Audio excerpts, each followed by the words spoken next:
My name is Brad Snow. I'm the board chair for the Wheeler Center, and welcome to the conference.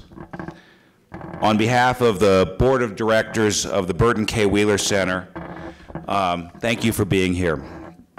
The Wheeler Center is, and long has been, Montana's only center dedicated specifically to the exploration of policy issues facing the state. We're currently celebrating our 25th anniversary of existence. We've been around since 1990. The center seeks to serve as an honest broker for study and discussion of issues facing the state.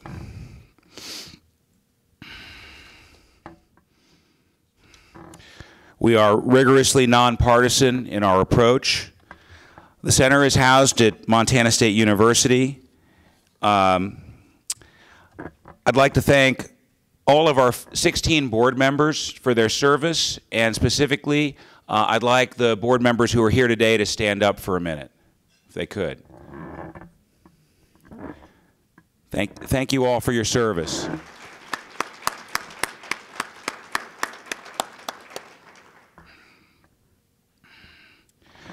I'd also like to thank our executive director, Dr. Eric Austin, and our administrative assistant, Holly Watson, for the countless hours they have put into preparing this program we're going to be enjoying today.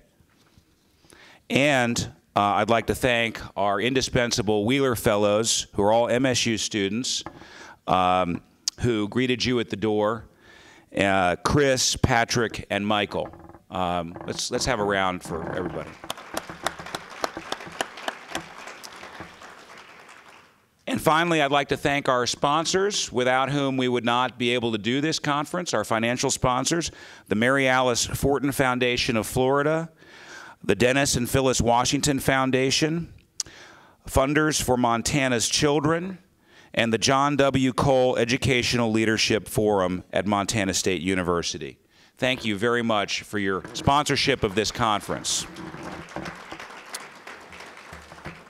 And I know you don't want to listen to me all day, so I'm going to turn things over to Eric now, and we're going to get the conference rolling. Thank you.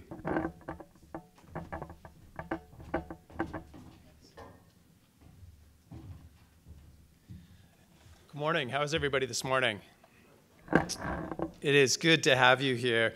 Again, my name is Eric Austin. I'm the director of the Wheeler Center. I'm also a member of the faculty on the political science department at MSU. Thank you so much for taking time out of what I know are very busy schedules to take part in today's event. And I want to say a specific welcome to our remote sites in Missoula and in Havre. Thanks for joining us this morning. Wish we could see you. Hope you can see us. There are some, according to 2014 numbers, some 60,000 children in Montana under the age of 5. The benefits, as you all know, of high quality, accessible, affordable early childhood education is really undeniable. And so the question is really not whether we should help meet those needs, but how to do so. And how to do so and to meet that capacity in ways that best work for all that are involved. The purpose of today's event is to create a space in which providers, advocates, policymakers, and others can explore how to do just that.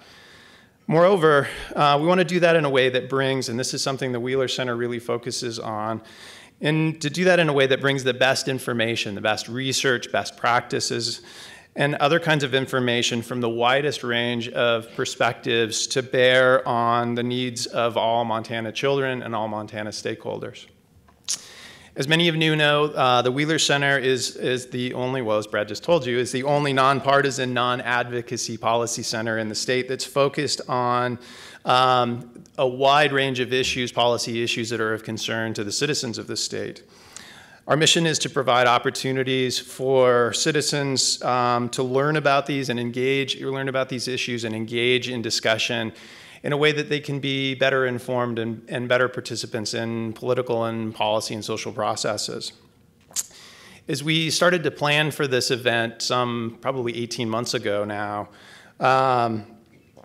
Our objective, both at the Wheeler Center and with our partners in the College of Education, Health, and Human Development at MSU, has been to initiate this conversation in a way that hopefully advances and extends our thinking about the way to move forward.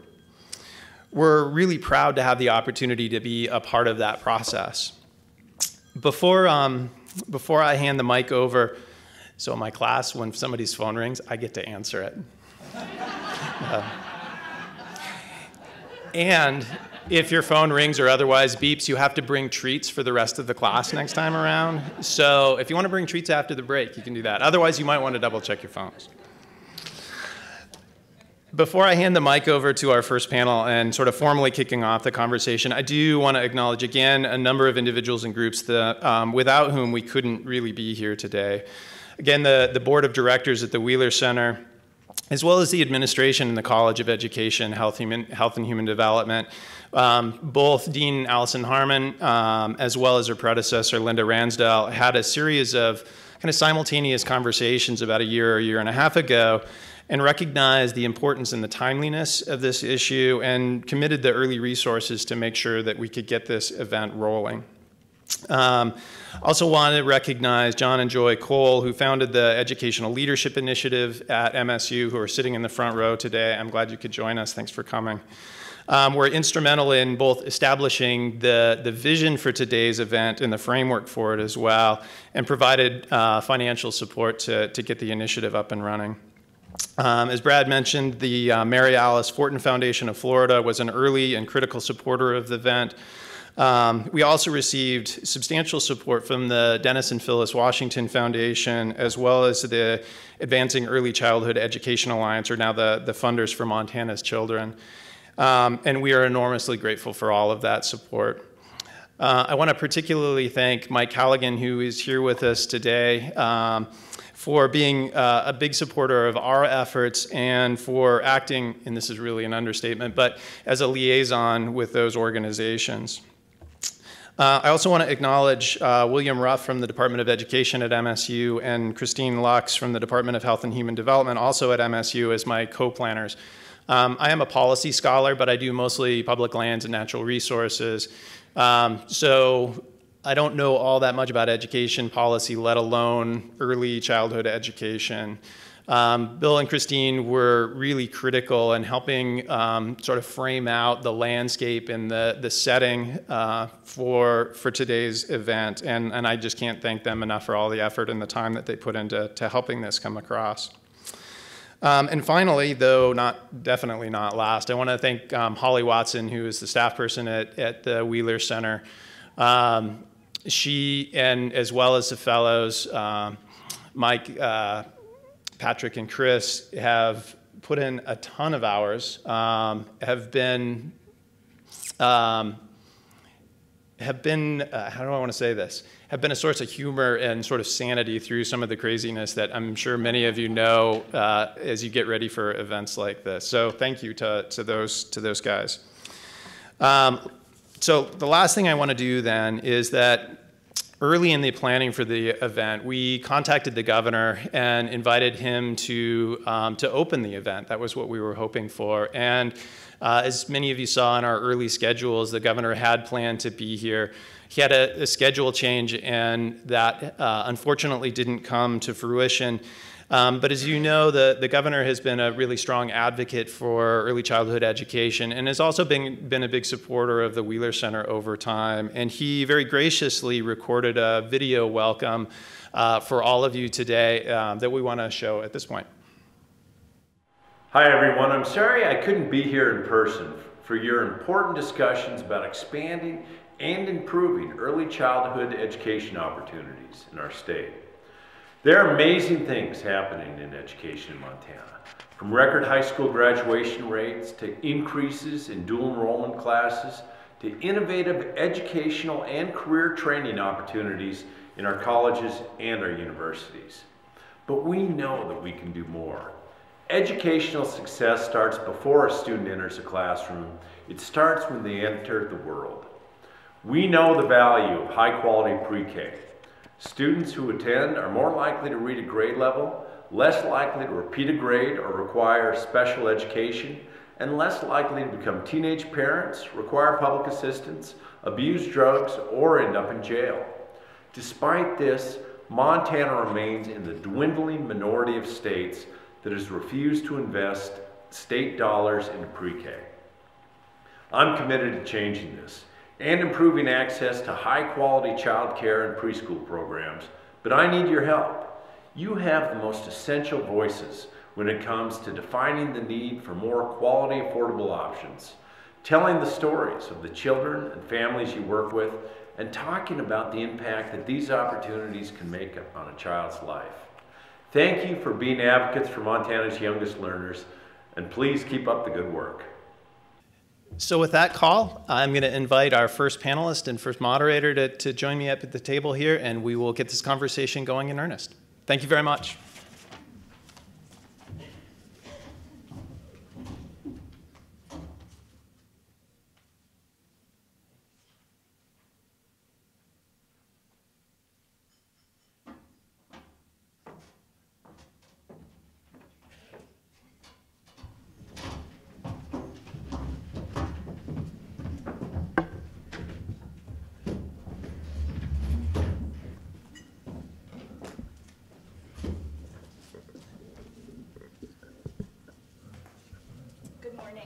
My name's Christine Lux.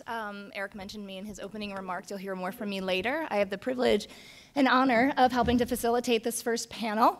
In looking at our agenda today, our purpose is to bring individuals up here to the podium to share their perspective about their professional role and how this fits into our bigger picture about early childhood and supporting young children and families. So I'm going to introduce each panelist. They'll share a little bit, provide you with some of their prepared remarks, and then we'll have some discussion. I will, at a time, look to see if our satellite sites have sent in some questions for us, so I may be consulting this laptop as well.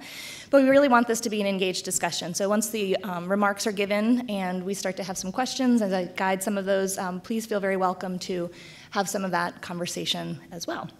So I'd like to first introduce here on the end, Jamie Palagi, and I'll read here in our bios. Jamie's an administrator for Human and Community Services at our Department of Health and Human Services here in Montana. She is a degree holder of Child Development and Family Science from MSU and has an MA in Human Services Leadership. Jamie's currently the administrator for the Human and Community Services Division within DPHHS, and prior to that time, she was a direct service provider, which provides really important insight. And she focused on early childhood programs within healthcare settings. Jamie also serves as an adjunct instructor for UM Western. Thank you for being with us, Jamie. To Jamie's right is Allie Bovingdon. Allie is Deputy Chief of Staff at the Governor's Office. She serves as Deputy Chief of Staff and Legislative Director for Governor Bullock. Her responsibilities include managing the governor's policy work and overseeing his legislative agenda. Allie's a lawyer by training and received her JD from University of Montana in 1998. She was the governor's chief deputy attorney general during his term as attorney general, where her practice included constitutional cases, school funding, and employment law. I'm looking forward to hearing from you, Allie. Thanks for being with us.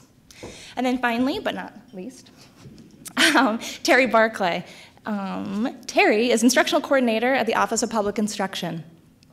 She's currently an instructional specialist for early grades for OPI, Instructional Innovations Unit, and she works with educators across the state in early childhood standards and implementation of the Early Reading First, Montana Striving Readers, and Montana Preschool Development Grant.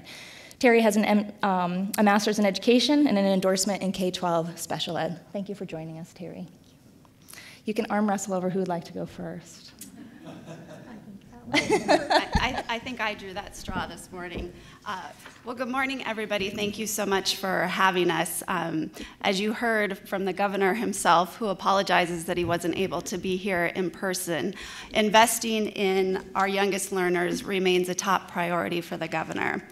I'll talk about why that is today, but put simply, it's because he's joining everyone from brain scientists to educators to law enforcement and business owners who recognize that it is the right thing and the smart thing to prioritize if we want our children and our families to succeed. and ultimately for our state's economy to thrive. And although our efforts to pass the governor's proposal to fund early ed preschool were not successful this last session, we are moving the ball forward by improving access to high quality early care and education in the state. I can tell you that the governor is a tireless champion for this issue, and I know that he will not stop fighting until Montana joins the ranks of all but a handful of states who provide some form of publicly funded preschool. While my remarks today will focus on the governor's early ed proposal, which would have provided access to quality early preschool for all 4-year-olds in Montana, the governor also recognizes and understands that critical brain development begins much earlier. High-quality early care and education lay the foundation for language, learning, social skills, and success. And during his tenure as governor, Montana has actually made the first investment of state dollars during this critical time. We have obtained $2.4 million from the state legislature for the Stars to Quality program, which is in Jamie's division, and which is used to provide access and increased access to quality child care in Montana. So what we know about preschool, and the governor touched on a little of this, and so there will be some repetition here. He's always stealing my thunder. Decades of research tells us that high-quality early childhood education, like preschool, has short and long-term benefits. Kids who have access to high-quality preschool and child care programs enter kindergarten ready to learn. They have higher academic achievement throughout their... Are you guys echoing? Is that just me? It was a little bit of echo. Okay. Yeah. Sorry. When I was talking, I noticed that. Is the audience hearing echo? No. Okay, then I'm not going to worry about that. So they experience higher academic achievement throughout their school career, and they're better employees when they enter the workforce, both in terms of being more reliable and being able to access higher paying jobs. All of these things benefit us as a society, and they also benefit those individual children and families, and they give us the foundation to make sure that we have a strong economy. We also know that preschool participants are 40% less likely to repeat a grade or require special education. They're 30% more likely to earn a high school diploma. And as we did this research, this is one that really kind of sticks with me. So if you look at the prison population in Montana State Prison, 80% of those people who are incarcerated don't have a high school diploma. And so that's where you really start to see, if you invest early, you have benefits that last throughout a person's lifetime and may potentially put them on a different track. Kids who have attended a high-quality preschool or early education are more likely to attend college. They're more likely to be employed at age 40. And over the course of their career, they earn $5,500 more annually than somebody who hasn't had that good foundation to start. So despite these benefits, as I mentioned, Montana is one of just a handful of states that doesn't provide publicly funded preschool. When we did the research preparing for the 2015 legislative session, one of the states that we really looked at was Oklahoma. Oklahoma is a rural state, it's a fairly conservative state, and so it has some similarities to kind of the political lay of the land of Montana. Oklahoma, however, unlike Montana, has had publicly funded preschools since 1998. They have a universal program that, like the governor's early ed proposal, the funding for that program passes from the state to school districts, and then those school districts can either provide a program, partner with private providers, or partner with Head Start. So that's basically identical to what the governor proposed. A Georgetown analysis of the Oklahoma program found that children who participated in that program had significantly higher reading, pre-writing and spelling, math and problem-solving skills than children who did not participate. And what we know is that study after study establishes the benefits of high-quality early childhood education. And we don't have to look just to other states to see that early childhood education works. We've also seen these outcomes replicated right here in Montana. So despite the fact that we don't have designated funding for early childhood education, some of our schools have taken it upon themselves to create programs within their current budgets. Communities like Great Falls, Hardin, Hamilton, Lockwood, East Helena, and Evergreen are all already operating preschool programs. And their results are reflective of the research. There's a number of examples I could give you, but I'm going to focus on the results that Great Falls has seen. So last school year, Great Falls Public Preschool Program at the start of the year had 29 children who were classified as having special needs. So those children were children who were eligible for IEPs, or individualized education plans.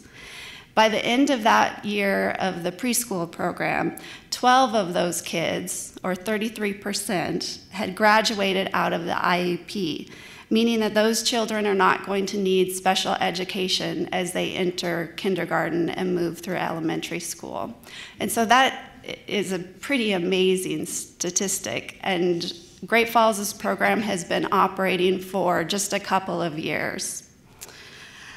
So I've highlighted some of the scientific and social studies supporting the benefits of early childhood education, but I also want to highlight the economic benefits.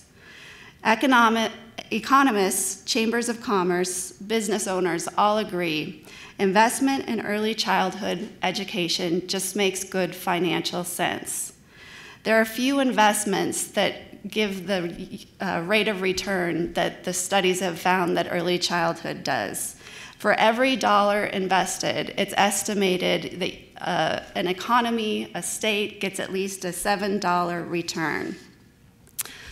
Ben Bernanke, the chairman of the Federal Reserve, has said, early childhood programs are good investment. With inflation-adjusted annual rates of return to these funds of 10% or higher, very few alternative investments can promise that kind of rate of return. And the National Association of Manufacturers says, access to high-quality early education and learning opportunities is integral to helping today's children prepare for the highly competitive, fast-paced global economy. So, based on this body of research and the experience of other states, and with the support of groups ranging from private providers to the education community to state chambers of commerce, Governor Bullock made early childhood education a top priority for his 2015 legislative agenda. The governor put together a proposal that we called Early Edge. And what it would have done was invested $37.5 million over the biennium to create a preschool program for a publicly funded preschool program for 4-year-olds across the state.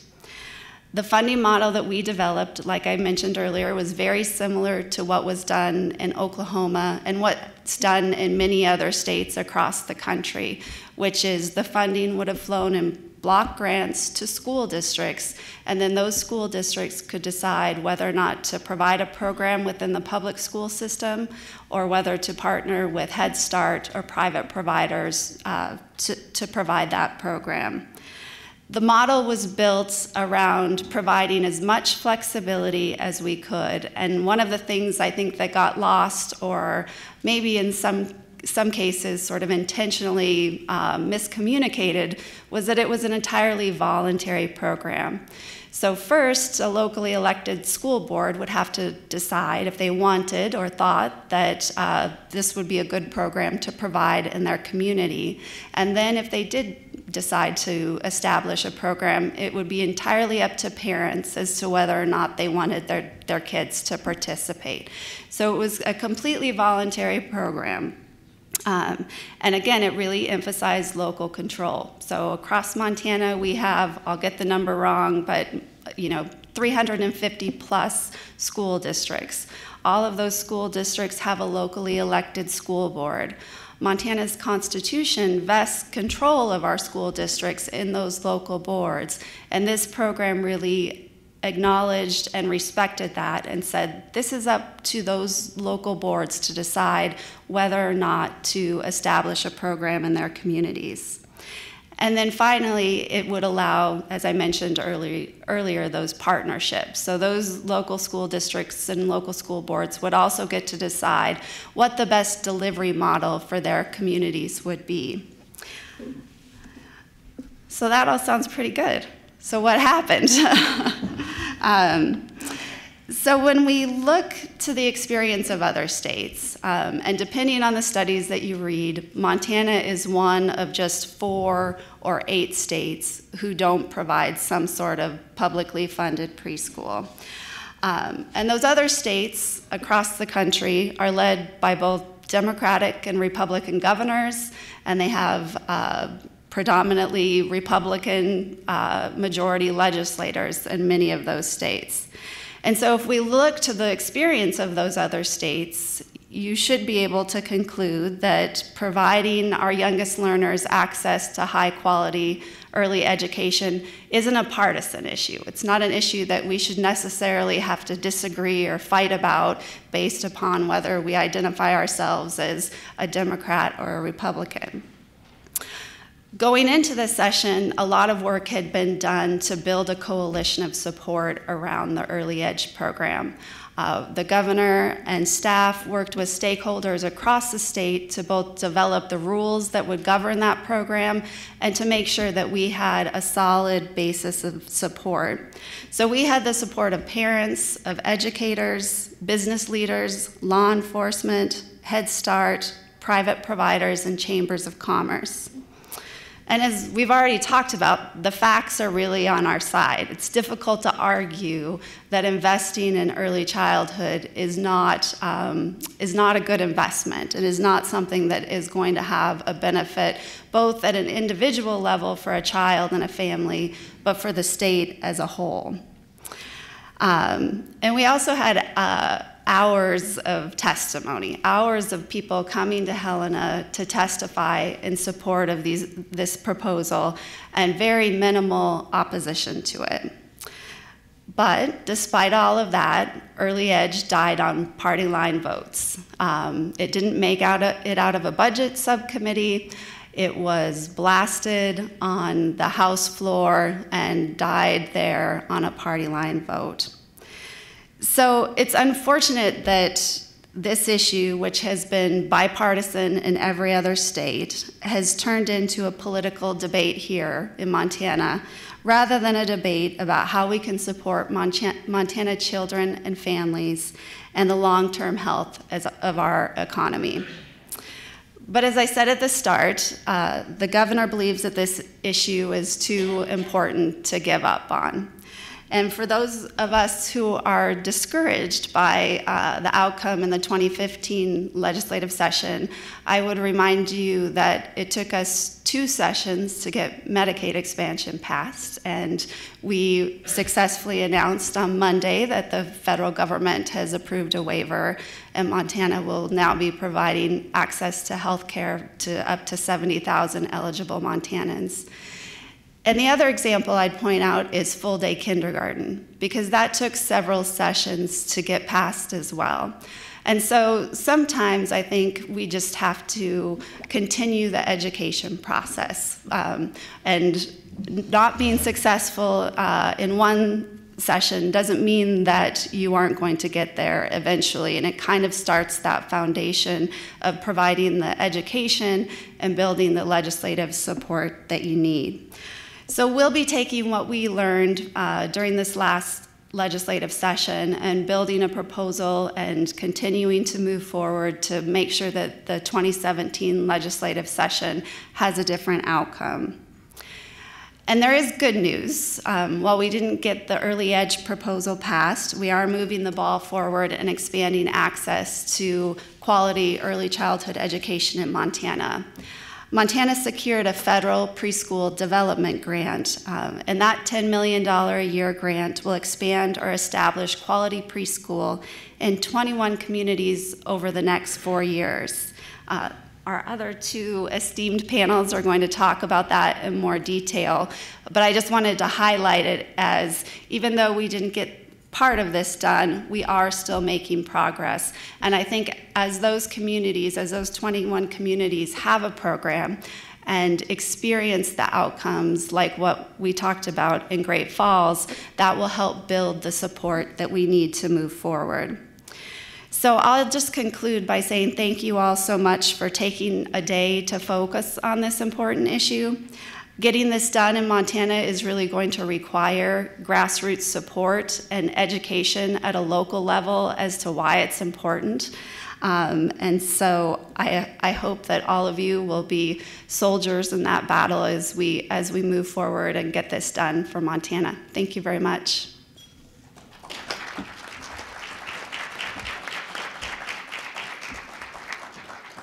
Thank you very much, Allie. As I mentioned, I'd like to hear the prepared remarks from each of our panelists, and then we'll open up for conversation and discussion. So we'll move next. Jamie, are you heading up next? Thank you. Okay, so can you hear me okay? All right. So my work in the Department of Public Health and Human Services focuses mostly on serving vulnerable citizens through safety net programs, and then also gets the opportunity to work on some prevention work through early childhood education. And often people are wondering why those things are together. There's a really big reason why they're together. And so I would be remiss if I came only to talk about early childhood with you. And we've started some conversations in our department and within the division around 2 generational strategies. So for example, with our Temporary Assistance for Needy Families program, which really is the poorest of the poor families that we have in Montana who need help making sure that they have stable housing, food, and then also are supported in obtaining jobs and or education. They have to have children in order to be able to participate in that program. And in order for us as a state to be able to focus on sort of generational poverty and or things like that, we cannot talk just about parents. Just like on the early childhood side, we cannot talk just about children, because we know that children live in families, and families are the fundamental support for what we need to do, with supports from the rest of us, right, in our communities, the educational system, the human service systems, etc. So it's important for you to know that the department is spending time thinking about that. Certainly within our division, we're spending time thinking about that. An example of that is our director, Richard Opper, has made it a priority for everyone in the Department of Public Health and Human Services to become ACE-informed and to be aware of adverse childhood experiences and what that means, not only for our littlest Montanans, but also for families and even those of us who work with children and families. And so that's pretty big. It's a Department of Public Health and Human Services is a big department. And the fact that the conversation is focusing on adverse childhood experiences for me and my career is awe-inspiring and humbling, and I'm so thankful. Because many of us who have been doing this work for a long time have known that just by doing practical work with children and families. And that contributes, I think, to sort of the current climate that we're in. And that we've waited a long time for the conversation about early childhood education to be so public, and actually to be debated by many, many policymakers. And so the time has come, and I think it's important for us to know that the landscape has changed, which means that we are working together with people that maybe we never thought we would, or we hoped we would, in a different way, and also appreciating the lens that each of us bring together, and that we can't do it by ourselves. And so that's a challenge for our private child care providers, and certainly our broader, what was traditionally known as the early childhood community, to figure out how they fit within the landscape, and to figure out how we support that so that we can all make sure that we're doing the very best we can for children and families. There's also a lot going on federally to support that work too. And so in a minute, I'll talk about some of the major changes that are happening within sort of federal grants that come and things like that. But it's important to know that we cannot stay status quo and continue to do the right thing for children and families. So in our division and our department, we're focused on that, trying to figure out what comes next. So for us, the broadest definition of early childhood education we've adopted at the department, which is age 0 to 8, which means that we cross over and we have a continuum. And Department of Public Health offers supports and services in certain ways, and we have an obligation and an opportunity to then partner with Office of Public Instruction and other areas as well. And so it's a good partnership. It's hard work. I would say that before I say any more. This collaboration work is really hard work, and it's really hard work in bureaucratic environments. So, I mean, the panel is about sort of the institutional culture, bureaucracy at its best in state government, and I can say that because I haven't always worked for state government, but we can find ways, and we are finding ways. And with the intensity and the passion of the people who are doing their jobs, we're finding loopholes or opportunities for us to work together in a better way in order to stay focused on what we're really here to do, which is support kids and families and the professionals who work with them.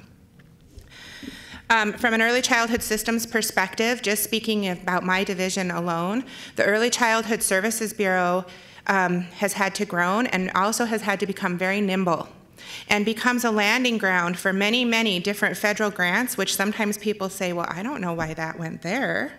And so for us to be able to talk about that from a systemic perspective and realize we are not just talking about child care providers, we are talking about the entire system of support for young children. So that bureau and the work in our division has grown greatly. We still remain committed that we do most of our work through partners in communities and actually contract most of our work out to community service level providers. And that's a really important foundation for us because we also know that the community level is where this work is happening. And we have a role as the state, but our job is to support communities. So we do that through early childhood coalitions. We do that through contracts for programs and services for teen parents. We do it through services to support early childhood professionals. We also do it in terms of helping families become eligible for services, helping to pay for child care or other things that they need. Other work that we're doing, and a tribute to sort of how the landscape has changed, is that we're no longer tiptoeing around issues like trauma-informed care. And we talk openly about adverse childhood experiences and what our families are facing. And what can we do to make sure that our professionals are well trained and supported in supporting some of our kids who have really difficult lives and families who maybe are struggling and don't know what to do. And so that conversation is changing. And we are intentionally putting that kind of work into our programs and strategies to make sure that we are preventing kids from getting expelled from child care programs or preschools. That's a big deal. And we want to make sure that our professionals are supported in how to work with children with special needs and kids who have things that are going on.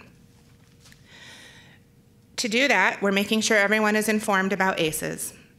We're making sure that all of our providers through programs like Stars to Quality, also in partnership with the Preschool Development Grant and any other opportunities that we have to partner with other divisions in the department, such as Child and Family Services, Children's Mental Health, that we are spending time on ages and stages and looking at developmental screenings, not so we can label children, but so we can do a better job at understanding where children are and what we might need to do from a support system and or a curriculum opportunity for kids. So we can say, here's where kids are and here's where we want to be able to support them. This is their next step. How can we scaffold that? How can we help them go from here to here? And how do we make sure that all professionals understand that just because there might be a struggle developmentally doesn't mean that it's a label. It might mean that it needs more screening and more supports, but let's spend some time talking about it and becoming aware of it. Making sure that we're strengthening our referral system so that we aren't just identifying problems, but that we are really connecting children and families to the services they need, and or possibly bringing services to the children where they're at. And we're doing that through a variety of opportunities. One of the things that the state received was a grant called the Launch Grant, and that's focused on children's early childhood mental health. And so we're working with the Bozeman community to figure out how to do that, to really work with early childhood mental health therapists so they understand what little kids need and how best to support them from a therapy practice, but also then how can we talk and treat and work with children in their childcare environments, in their preschool environments, in their school setting, because what we don't want to do is create more transitions for kids. And if we can work with the children with their natural support system around them, including their child care provider and their parents, we think we might have greater gains. So we're trying it out through a project, and we'll see how it goes, and then we'll learn from it, because nothing goes perfectly, and then hopefully we can do that in other parts of the state. The other piece that the department has been very good about is looking at home visiting and trying to figure out what are the appropriate home visiting models in our communities, and are all home visiting services the right services for every child and family? And how do we do that? And so we have some different types of models going on, and we're spending time talking about how we can make sure those families who need a home visit or would benefit from a home visit, and to be honest, I would benefit from a home visit. And so all families could probably benefit from supports at different times, because raising kids can be tough, especially in today's society. So, however, if we have children in child and family services who need a specialized kind of home visit because of the situations they're facing, then we ought to look at that. And we're trying to figure that part out through different models. And that's an important piece too. So, before I move on to sort of what's happening around some federal programs, I guess I just would like to really say we can no longer say no thanks, but yes, and how are we going to do this? And we, meaning us at the state and all of our providers, our funders, our business partners, our teachers. We have an obligation to do the right thing for our kids. And so that's the message that we're sending in the department, and that's the message I'm certainly sending within our division. Specific to the Early Childhood Services Bureau, some of the ways that we're trying to support children and families and child care providers and teachers is through a coaching model and spending time through a pyramid model, which really focuses on sort of what is the environment like for kids, and what are the strategies that we have in place to support children, and how are we identifying kids who might need more than what we're able to provide, and what do we do about that? And we're providing professional coaches to make sure that child care providers and early childhood classrooms are supported in doing that work. We're creating policies for kids who are transitioning between all of these spaces and trying to make sure that we aren't losing them in the process of a transition. And if you've worked with children, you know that transitions are often the times when we get to see the best behavior. Right? Because it's hard. And so not only talking about ways to minimize transitions, but ways to support kids as we transition. And not just within programs or between programs, because sometimes our kids go to before school care, after school care. Sometimes they have a child care provider at night too, depending on the situation of the family. But then even transitioning from preschool to kindergarten. What can we do to make sure that that's a supported way and demonstrate the partnerships that happen from all of the different care settings? We need to really focus on policies that are designed to support our low-income families. Often, what happens in state government is we create policies because something happened. And we forget to stop and think about what that means for the children and families. And so we need to make sure we're family-friendly.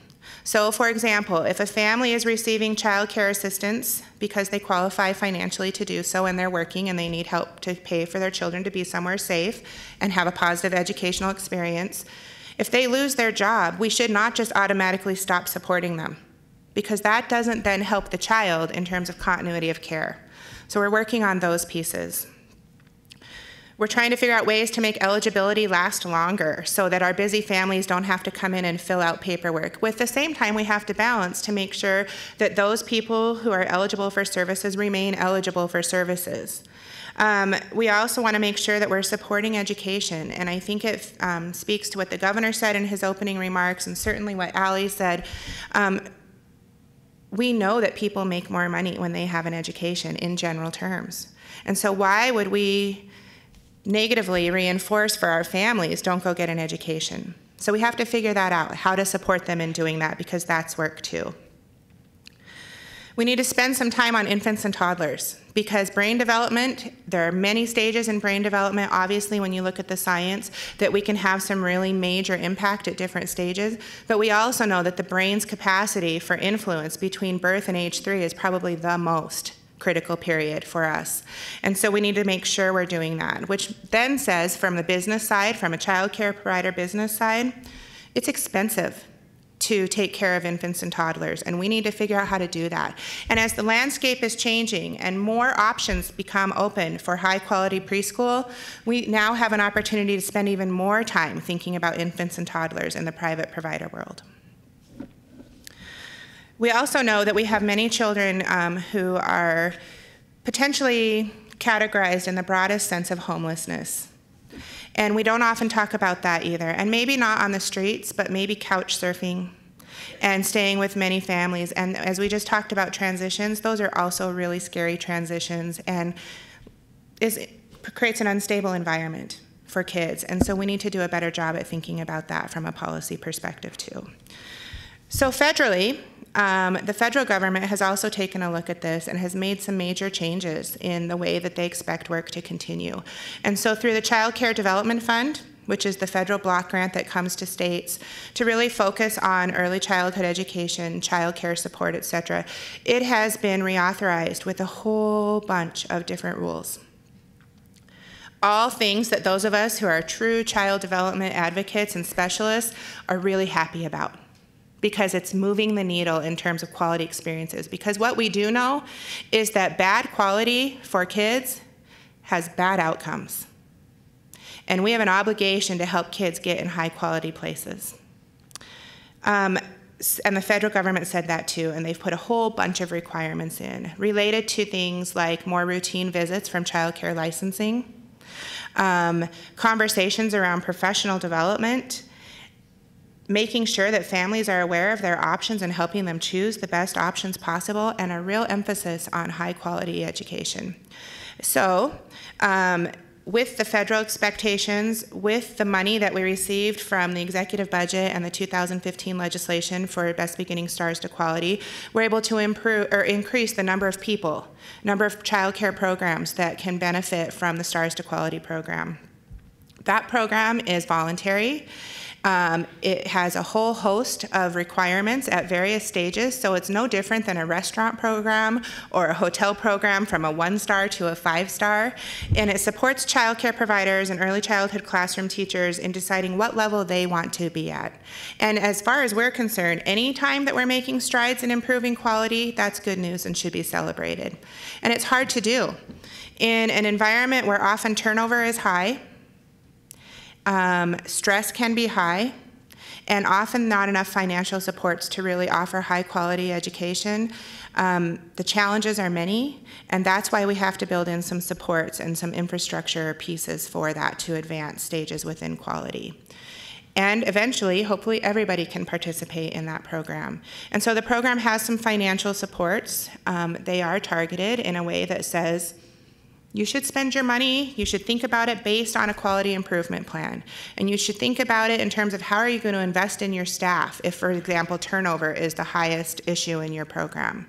And so we have coaches that help them make those decisions. And there's also objective assessments that are all research-based to make sure the environments are quality and to make sure that we have the right support structures in place for children and families. The other thing that we're doing is that we will be having some provider grants for quality outdoor environments, and that's another example of collaboration and partnership. So we can't just focus on what goes on inside a classroom or a program, but we do need to think about what happens outside too. And how can we make sure that those outdoor environments are safe?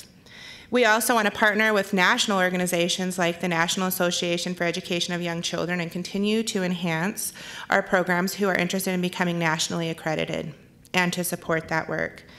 The other piece we're doing is making sure we're partnering in a good way with Early Head Start around partnerships between child care providers and Early Head Start, and maybe sort of wraparound experiences for kids, or looking at different models of providing care and education.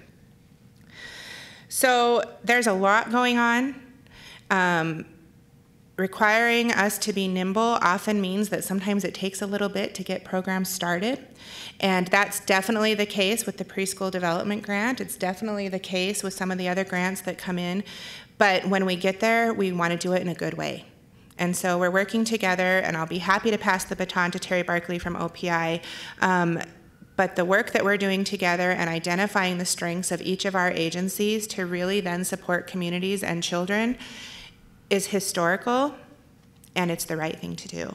And so we are happy to be partners in going through the experience with the Preschool Development Grant, and we think that it will tell us a lot more about what we will do once Early Edge does pass. So thank you for having us here.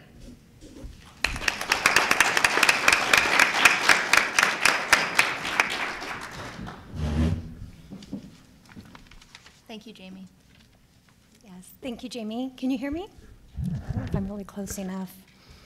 So thank you for the two that have come before me to set the stage, and I will continue the relationship that OPI has been a part of, and we are so thankful to be in this conversation. So thank you. I'm going to start just talking about how the relationship has started and where it started with the work that we're doing at the Office of Public Instruction. I am filling in for Tara Ferriter-Smith this morning for the Preschool Development Grant. I'm a part of the work. You will hear more about the work from Sally this afternoon, but I will set the stage. So the Office of Public Instruction is and has been very committed in setting a foundation for high-quality early childhood education in the schools that we work and with our partners outside of the schools. When I came to the state 5 years ago, we were implementing an Early Reading First grant, which was a preschool-only grant, and it was brand new to the work that we were doing. We were in public schools, and we were at Head Starts, and we started the work just in literacy. When that grant ended, we were very happy to have been awarded a Striving Readers grant, again a literacy grant, but this time preschool to grade 12. Actually, birth to grade 12, we embraced it, preschool to grade 12. So we're currently working in many centers and school districts across the state in the Striving Readers grant, while now implementing the Preschool Development Grant. So we've been really fortunate to be able to learn about how to begin this work and continue it with great partners like the Department of Health and Human Services and the great support that we get from the governor's office. A while back, we attempted to start a relationship with the Department of Health and Human Services and the governor's office with a different grant that was part of Race to the Top that would have provided the state with preschool money to do a lot of really great things, and was not awarded, but it set a wonderful foundation for collaboration, partnerships, friendships, relationships, as you keep hearing everyone say, that we're really committed to. And from that work, we really developed some wonderful assets for our state. As you know, Montana, the Office of Public Instruction, and many of you worked very hard to bring new standards to our state. We worked on administrative rule for Chapter 57, which provided new educator licensure opportunities for those of you that are committed to working with preschool to grade 3. We also worked towards updating our Chapter 58 professional educator preparation standards. So as we're working with new licensure, our teachers coming out into the field are well prepared. And then, as everyone knows, Chapter 63, the preschool education standards, which we are so thankful to have, as those standards can really drive the work that we're doing with the Preschool Development Grant and the work that we're doing with elementary principals as we're working out in the field. The components of the Chapter 63 standards are in the areas of leadership and administration, curriculum, assessment, instruction, physical learning environments, child guidance, and family and community engagement.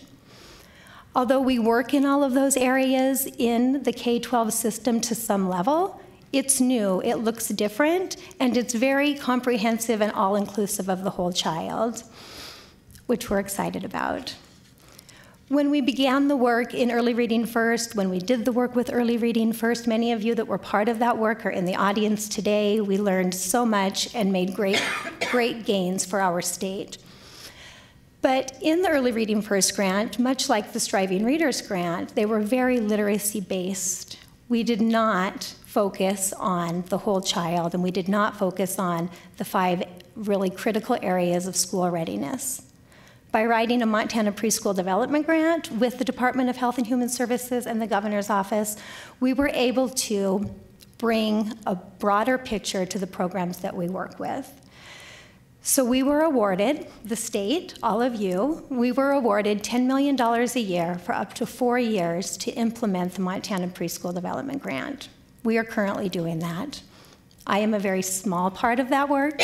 Sally Tilleman will expand on it more later, but good things are happening, and as Jamie said, it is hard work. But as I say that, it's important work, and it is really good work. It's just absolutely amazing to get to be a part of it.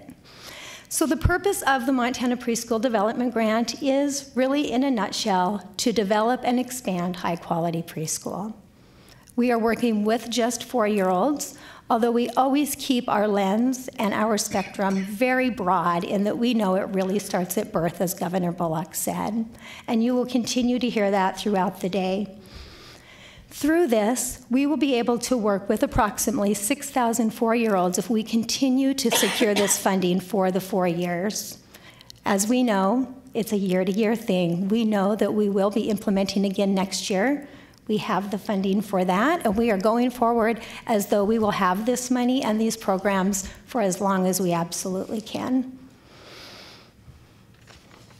One thing about the Montana Preschool Development Grant that is exciting is that we're able to reach those families and children who are right there in the middle, that are not always, they're not always right in line to be able to receive the support they need to get high quality care. We can reach children who and families who are up to 200% of the federal poverty level in this opportunity, I'll call it.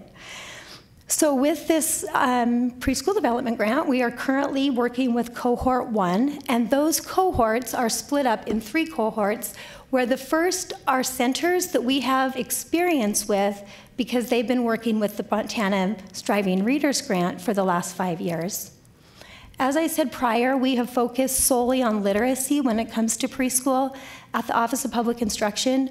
And we know that we have so much to learn from what has happened in Head Start over the years and what we can learn from our friends at the Department of Health and Human Services. The whole child is made up of much more than just literacy. So in doing that, we took the centers that we've been working with in Great Falls. You heard about their success stories. Hardin School District, Central Montana Head Start, the Bozeman Area Head Start at HRDC, and the Rocky Mountain Development Council Head Starts around the Helena area. We're working with those centers and developing their capacity in the areas beyond literacy.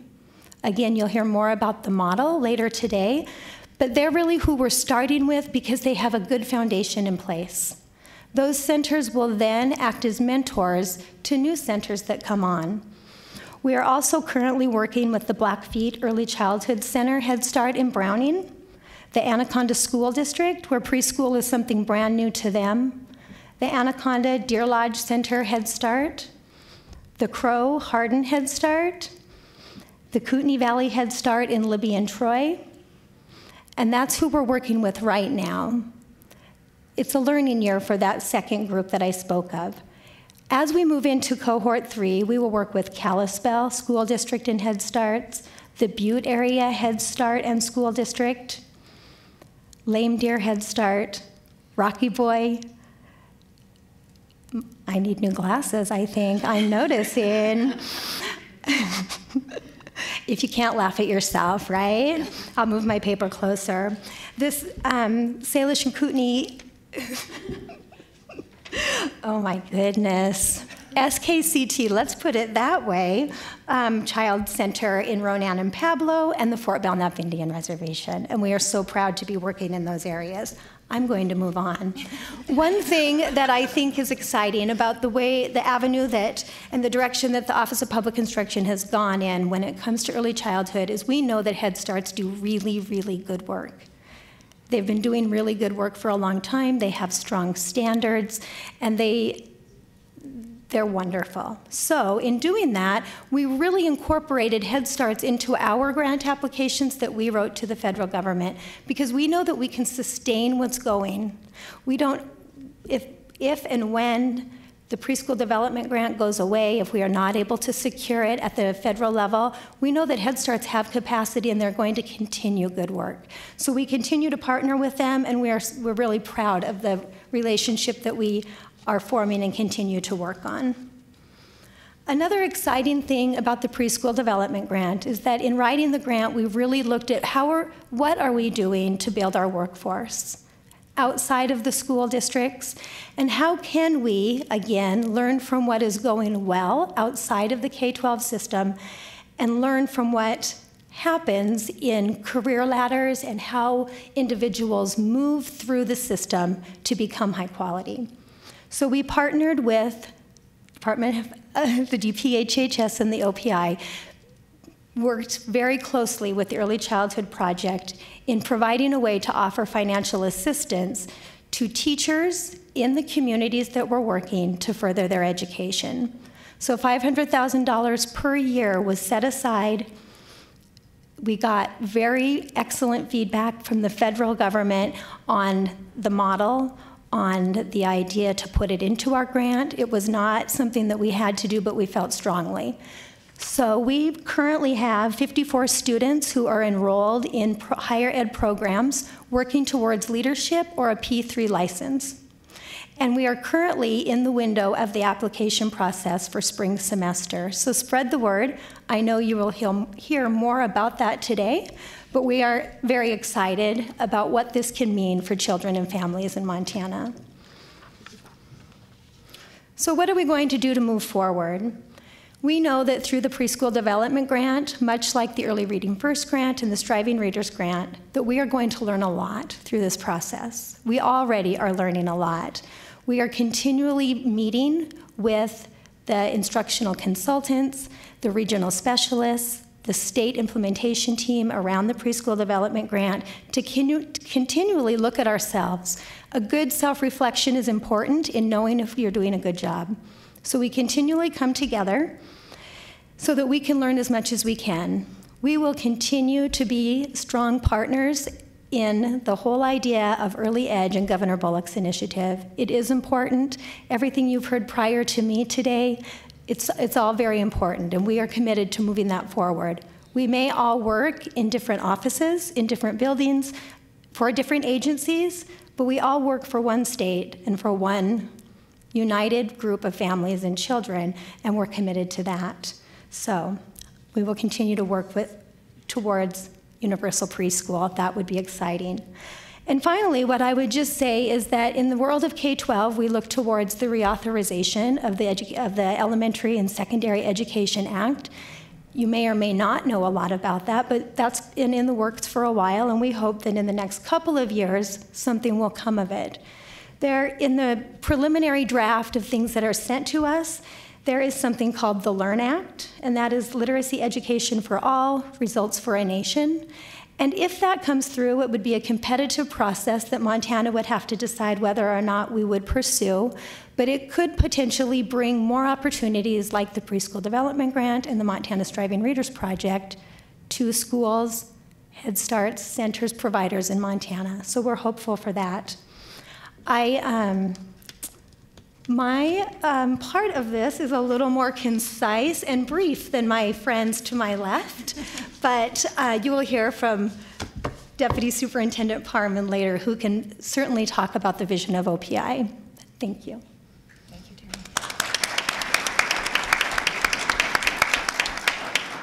Thank you so much to our first set of panelists, and I know as each as each representative here up at the table, you're going to hear some more specifics about each of these programs that were introduced. I wanted to highlight a couple of things that were mentioned here, and then certainly turn to you and open up for some questions and some comments. There's a consistent theme here in what was shared, and this panel was organized in this way to really think about links and connections, and so this word relationships has come up again and again. And so starting with Allie, at the governor's office, thinking about that funding for STARS and getting the governor's office endorsement on any grant-funded project is really important. It shows that demonstrated, coordinated effort that we have in the state of bringing many different people together. There was lots of mention about different kinds of stakeholders and who those partners might be. And I wondered, Allie, if you might speak to, again, just kind of highlighting from a governor's office perspective some of those stakeholders. Who do you feel that you are not yet reaching? Just to put you on the spot. Right. So it's a very good question. It's a little bit challenging to identify a particular group because we did have a very broad base of support for Early Edge. So there was the Early Edge Action Group that included a sheriff from Great Falls, kindergarten teachers from Bozeman, superintendents. As I mentioned, we had chambers of commerce. But I think what we missed most, maybe more than stakeholder involvement, was just sort of a groundswell of support at just an individual citizen level. And I think that if families and grandparents across Montana really understood the benefits of early education, they would become advocates for that. And so we did have a robust and I think a good public education campaign, but that's the piece I think we really need to continue to move forward so that legislators at a local level are hearing from their communities that this is important and we want this. Because sometimes if they feel like they're just hearing from organizations or advocacy groups or lobbyists, they can kind of put it at arm's length and say, well, I mean, all these people who are paid to come here and talk about this say it's important, but I'm not hearing about it at home. So that, I guess, more than any individual stakeholder, just really starting to get Montanans at a local level engaged and demanding that this is something that we should be doing for our kids. Thank you so much. I also wanted to highlight, and I'm glad that we heard some more specifics around the STARS to Quality program, and you'll hear more about this later today and its connections with higher education as well. But also this topic and this idea that Jamie brought up repeatedly about trauma-informed and adverse childhood experiences. And I'm glad to hear, as that was shared and presented today, just thinking about this needs to be part of everyone's conversation, not just in our 0 to 5 language, but thinking about those the adverse effects as they carry through not only through the school years, but also into adulthood and how that really is affecting our communities in that way. I also appreciated, Jamie, that you talked about infants and toddlers too. So just again, as a point of just kind of highlighting some of these pieces. I had a question that I think any of you could probably answer. We talked some about, in thinking about adverse experiences and special education and targeted groups and different kinds of risk factors, and thinking about the vastness of our state, and thinking about specific or targeted efforts to those rural communities, and particularly our reservation lands. And I wonder if any of you wanted to speak, if there are specific things that are happening that we can, since we are all here in this audience today, to talk about specific initiatives towards Native populations. Well, I think as Terry walked through the communities that are receiving the federal preschool grant, you heard that there is an emphasis on our tribal communities and getting preschools and Head Start programs funded there. So that's kind of the obvious one. And then obviously under Early Edge, tribal communities would have been, and tribal schools would have been eligible to apply for those grants as well. I would just add that in many of the programs that we operate, sometimes our our tribal governments also operate parallel programs, but not always. And so it's important to find opportunities to partnership when that is happening. But also, when we are in reservation communities, sort of the approach that we're taking at the department level for sure, and certainly within the division, is to really make sure that we aren't making assumptions, and that we're asking questions and we're visiting and we're thinking about that. And so we have some good examples of work that's going on. For example, with the Northern Cheyenne Child Care Administrator and some work that's happening at the state to bring services and supports together so we're not having to duplicate, and sharing and learning together as we go through. From an example, the TANF program that I mentioned earlier, we actually are going through a TANF reform project and having a strategic plan out there that has been developed with a variety of stakeholders. But one of the things we did was survey our current and past participants, and also then did focus groups in various areas of which reservation communities were part of that. And one of the things we learned is that the rules that you have to follow under TANF that participants have to follow, it doesn't work in reservation communities. And so we now have a task to figure out how to really support the people who are receiving assistance from TANF to help them reduce their barriers to employment, et cetera. And we're not quite sure how we're going to do it, except we're going to be spending a lot of time talking with people trying to figure that out. And my hunch is it will be unique. It will be unique in each area, which is true across the state. And I would just add to that that I was remiss in my conversation to not mention the Graduation Matters Montana initiative that Superintendent Juneau is so passionate about and keeps driving forward. I work in Browning once a month in their kindergarten, first grade, 2, 3, and 4, 6 buildings, working with their leadership teams. And with the coming on of the Montana Preschool Development Grant, there are classrooms there that now visit with us about transitions toward kindergarten. And every month there's a Graduation Matters Montana conversation at the district level where we involve the leadership, the consultants, the regional specialists, as well as the tribal representatives. So I don't know what the model looks like on every reservation, but it certainly is a focus. Great. Thank you so much. I'd like to turn now to our audience for your questions and your comments. And we've got a microphone in the back, and so if you want to, with a raised hand, we can get that microphone to you.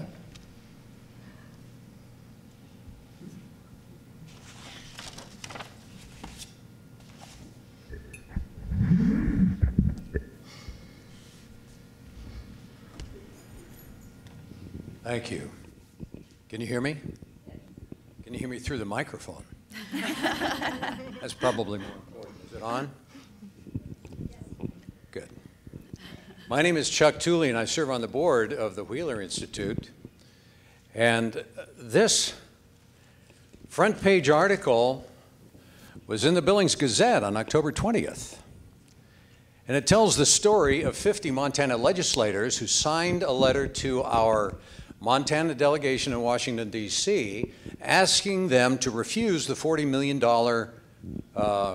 federal grant for early childhood education. Apparently, their concern is private enterprise. They felt that if Montana accepted this $40 million, then it would be a disadvantage to those who have already established private preschool, early childhood business operations. So what can we do? This has already been addressed tangentially by some of your remarks, but is that true? I mean, would it really damage free enterprise in Montana if we accepted this $40 million? Can any of you respond to that? Well, I can give it a shot. So one thing to be aware of with the federal preschool grant is that it is targeted for at-risk students. And so one of the things that we heard from Republican legislators during the session was, well, we might be able to support some form of funding for public preschool if it was targeted. But then we see that we have 50 Republican legislators saying we don't want this federal grant. What I can tell you that the research shows of other states who have implemented public preschool is there's a study, there's studies out of Oklahoma and Georgia that show that you actually increase the number of providers. And we certainly heard from providers who had concerns and had some hesitation, but we also had providers come forward who said, I'm not exactly sure how this will affect my business, but it's still the right thing to do. And so if you look at the studies, I think that our providers would actually see that their business model might shift a little bit. Rather than having 4-year-olds, they have room for more infants. So the balance of the population that they're caring for might change, but I think the overall impact would be neutral or potentially positive if we're really raising the level of providers in the system as shown by these other 2 studies. Other questions, and I'd like to encourage our satellite sites too. I have the email open here. If you've got questions to send in, we'll address those as well. But anyone here in the audience, comments or questions? Yes. The mic is coming.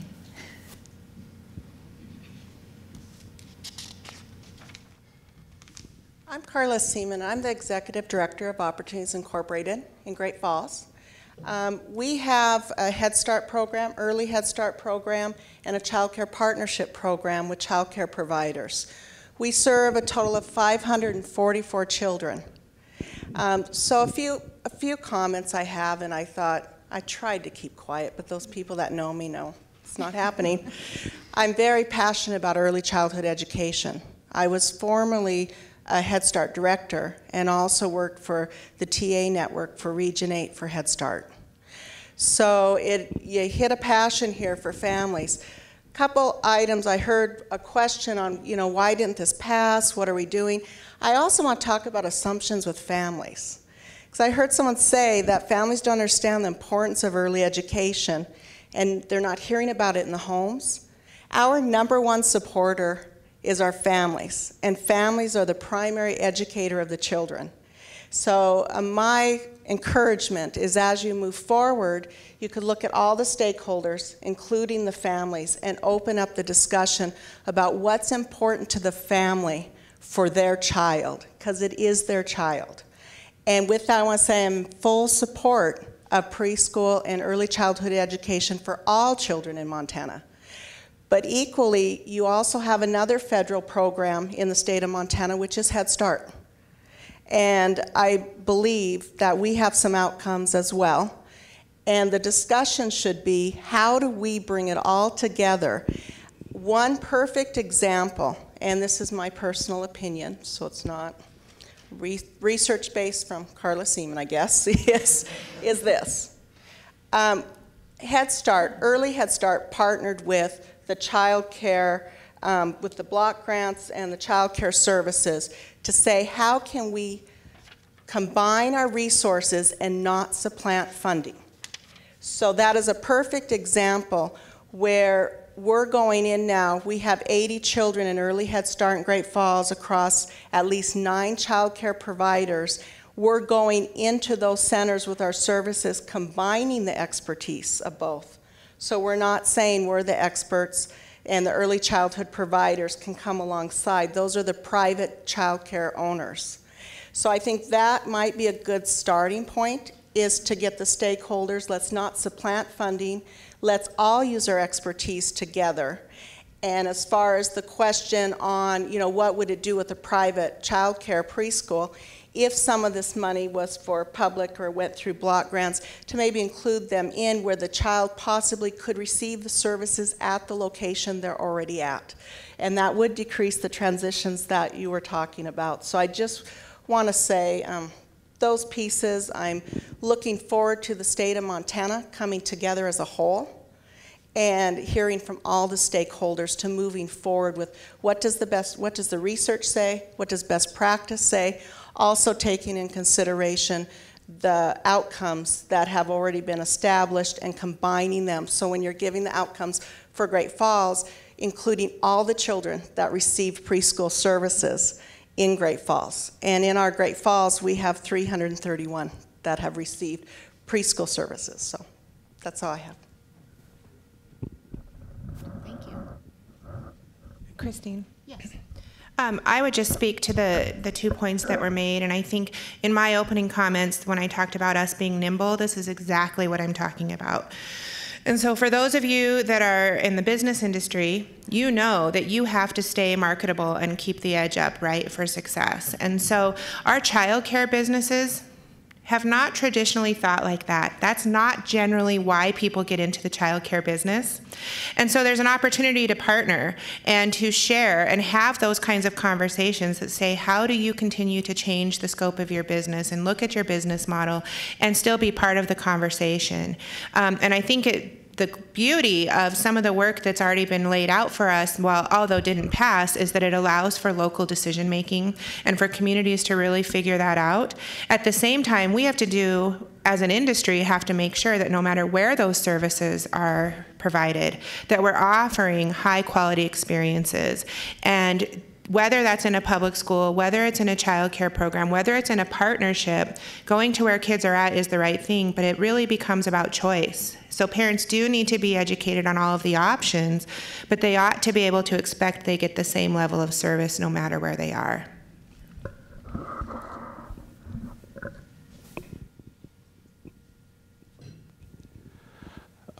So Mike Halligan with the Washington Foundation. So Eric mentioned, I think, in his opening, about 60,000 kids are in care at any given time. Maybe that's 0 to 5 or 0 to 8. And as a foundation, we want to look for that niche that we can play a role, and we don't want to supplant what is available out there for local, state, and federal funding. So if you have 60,000 kids in care, how many of those are with stay-at-home moms or dads, and how many have best beginning scholarships that can go to a quality daycare center? How many of those are already going to a quality daycare center? So what is that population out there that we should be focused on that are falling through the cracks? And is it 25% of 60,000? Is it 10% of 60,000? And it's a family, friend, and neighbor care that Jamie and I have talked about for years. And so maybe, Jamie, you get to try to answer a little bit of that question. But who's fallen through the cracks of that 60,000, and where are they? It's a really hard question. We certainly can look at all of our data points at the various programs that any of us deliver.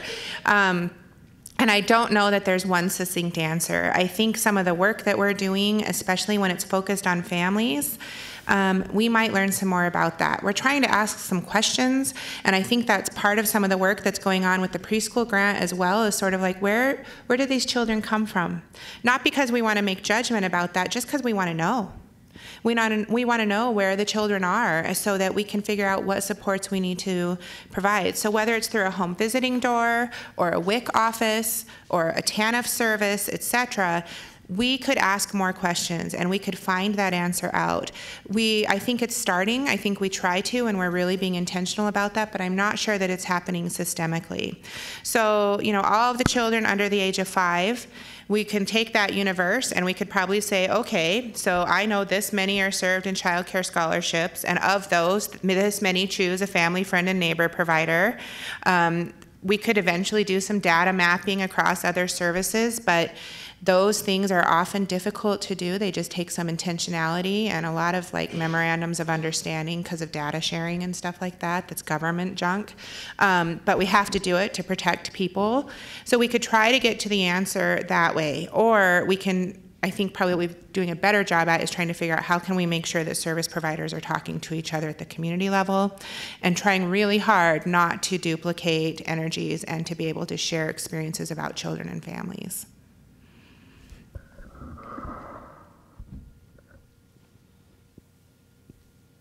Questions? Yes.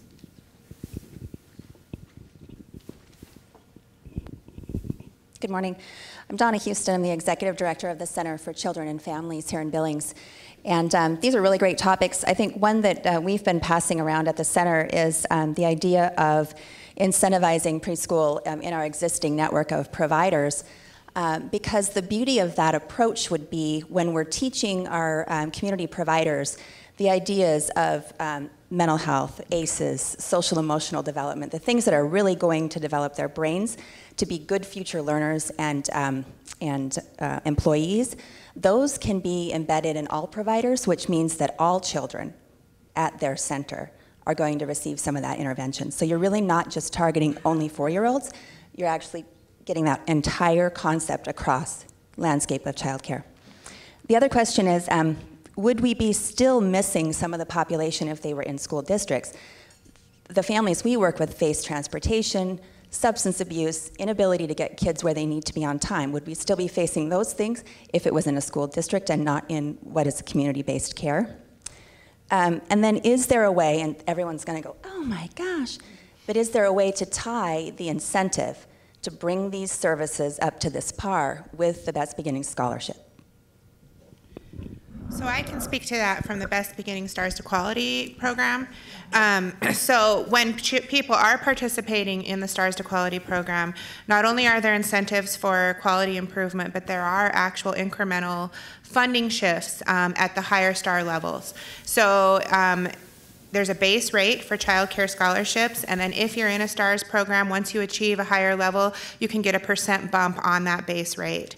So the Stars to Quality program has attempted to do both, and to really create the experience that says we need our most vulnerable kids, especially in the highest quality settings. All kids deserve high quality settings, but we know that we have an obligation to help even provide another edge up for those that are most vulnerable.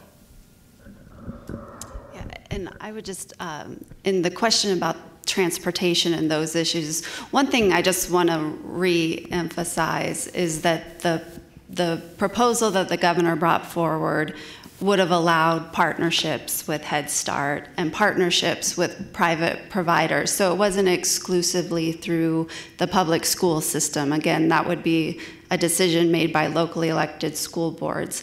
But if a program was delivered through the public school system, then obviously those things like bus transportation and some of the infrastructure that a school has that a private provider might not necessarily have could then be available to those families. The other point I wanted to just make sure is clear is that the funding that was proposed by the governor wouldn't have supplanted other sources of funding. And so we agree that Head Starts do an amazing job across the state and do have outcomes. We also know, unfortunately, there are waiting lists.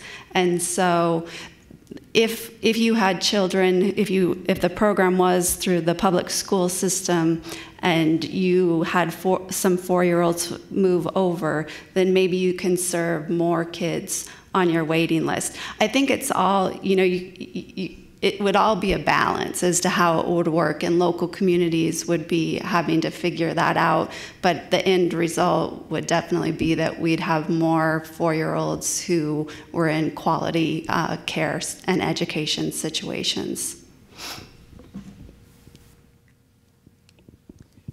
Or could we even invest more in Head Starts? And then as I was trying to allude to without having everyone come unglued, is what about performance-based incentives that match the STARS and all of the initiatives we're putting together? I realize that it is really unpopular, but we're smart enough to talk about how we can get to this so that we're not just asking providers to participate if they feel they can make the investment, but we're really at some point saying, we demand this for our kids because they're worth it, and we will support you to get there, but at some point, we need you to do this.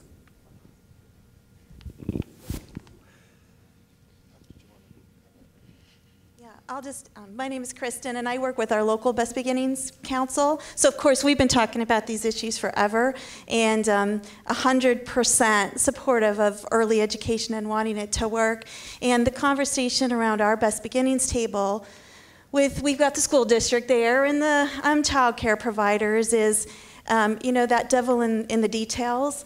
And I appreciate a lot about what Jamie said about being nimble. And I think potentially that's the key to getting this passed in Montana.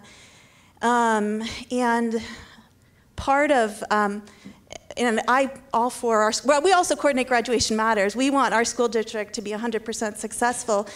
But by flowing all the money through OPI, it makes it not very nimble in the local communities in some ways. So I don't know if that's a conversation to have, whether some money flows that way. Because again, this idea of incentivizing childcare providers who already have the children all day in their childcare centers, it gets convoluted if then it's up to the school board to figure out which childcare providers to possibly contract with and pass through money when they're already working with Jamie's division, and that's how the money flows to childcare centers.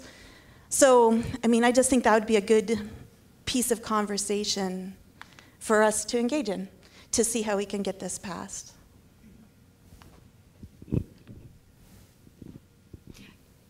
So I would absolutely agree with you that there needs to be flexibility. And so the proposal that the governor developed really looked at what other states have done. And I think this goes back to the previous question about outcomes. And what we know about outcomes in early childhood education, that you have to have those guarantees of quality in terms of the delivery model. And so having it run through OPI really was more as a way to have that check. And so you can, if a provider meets the standards, then they're eligible to receive the funding. But certainly this is not,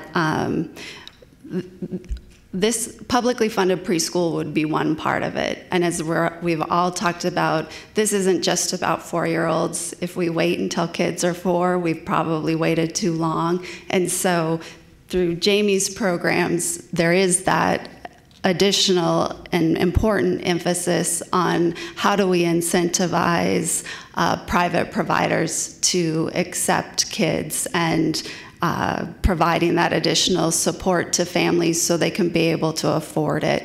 And as I mentioned, for the first time, we actually have state dollars flowing to that program, and hopefully that is something that will, I'm sure it will continue at the level it is, but hopefully it's something that we can grow as we move forward.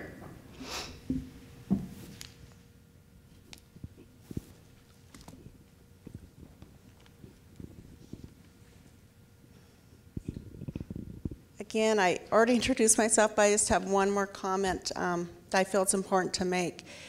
Because I said, we're in Great Falls. We work wonderfully with the Great Falls Public Schools. And so in our local community, I wouldn't have these concerns. So some of my comments are, how can we ensure throughout the state that each local community, if it goes to the district, that they also have that openness. So I just wanted to make a point there to say, we have worked with our district for many years, even prior to the Early Reading First grant. They had some little learner classrooms, and so I do believe there's a lot that's working well, but that's something that at a state level, it needs to flow up to the state, because the school district does ask us for our outcomes and information, and when they present it as a whole. So I just want to make a point to say that. Carla, to that point, I would just say the early childhood coalitions are an opportunity to be doing that in the communities. Many early childhood coalitions are partnering with Graduation Matters teams to make sure that we're having that conversation and getting the right people at the table. Anytime a community is interested in a coalition that doesn't have one or wants help strengthening it, then we have resources at the state to help do that too. So Deb Hustis from Great Falls also, and to speak to that, so we are all playing in the sandbox in Great Falls, I think really, really well. So our Early Childhood Coalition, our United Way, our Graduation Matters, Head Start, Early Childhood Providers, the school district, we're all working together, and these guys have a collaborative with our child care providers, and we're launching a program to put the same tools that Head Start uses into the hands of the providers to provide the same quality of care that Head Start does, who aren't part of the collab, to our preschool children, so they're using the same assessment tools and everything, and we are sharing our data with the school district so we can watch at the progress and have the hard data numbers to show that this whole partnership and working together and coming to the sandbox, and you sharing your water, and you sharing your bucket, and you sharing your shovel, are all building a great sandcastle of children. So As moderator of this panel, I just want to be mindful of our time and to point out to you as our audience members and participants that we have lots and lots of hours designated for conversation. So if we did not get a chance to get to your question now, I'm hoping that it'll be answered by one of the other panels that's to come. So I'm going to turn it back over to Eric to move us to the next panel. But before we do that, I wanted to give sincere thanks to our panelists, to Jamie Pelagi, to Allie Bovington, and to Terry Barclay. Thank you.